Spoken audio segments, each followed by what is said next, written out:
right around the time I was turning 50 years old, I received an email from an old friend, and in that email was a poem by the poet David Whyte. Now, I hadn't heard of David Whyte, but this poem, very short, had a profound effect on me. And it changed how I thought about what was possible with poetry, how a writer could instigate an intimate conversation with an unseen reader. Now, I understood this poem when I read it pretty much on first read, but that's not always the case. Anyone else in this room, like myself, ever read or try to read a poem they had a little difficulty understanding? Yeah. So our poet laureate for 2001 to 2003 was Billy Collins. Billy Collins likened reading a poem to walking into a room and feeling the walls for a light switch. He was also a teacher, and this is his poem, Introduction to Poetry.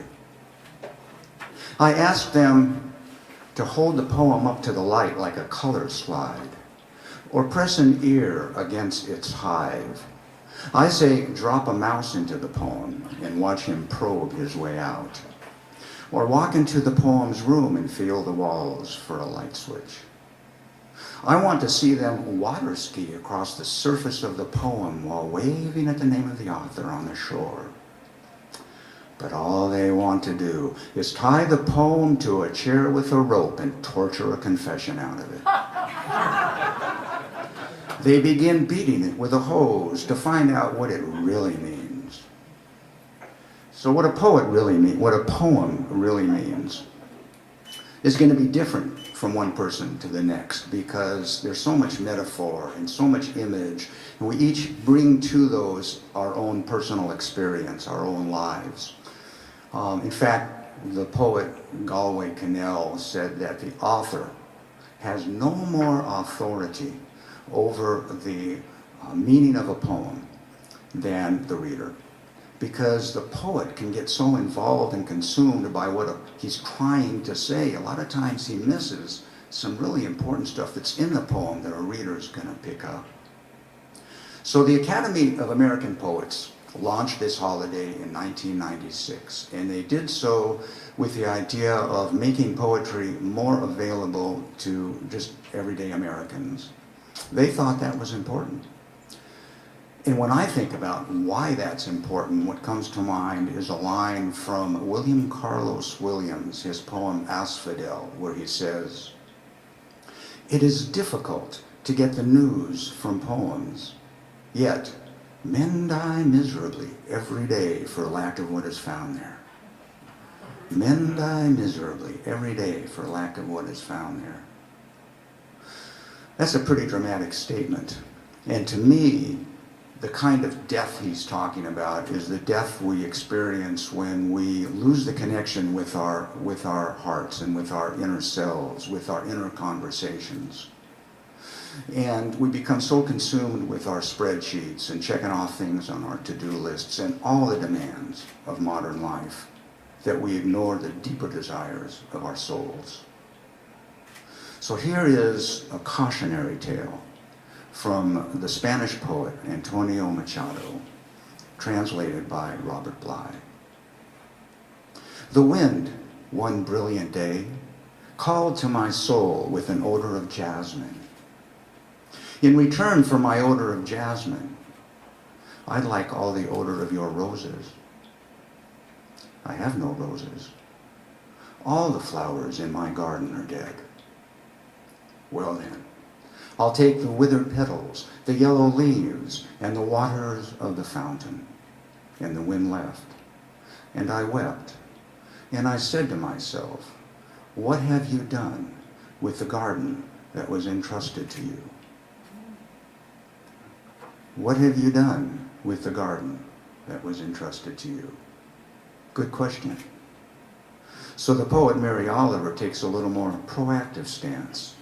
Tell me, she says, what is it you plan to do with your one wild and precious life?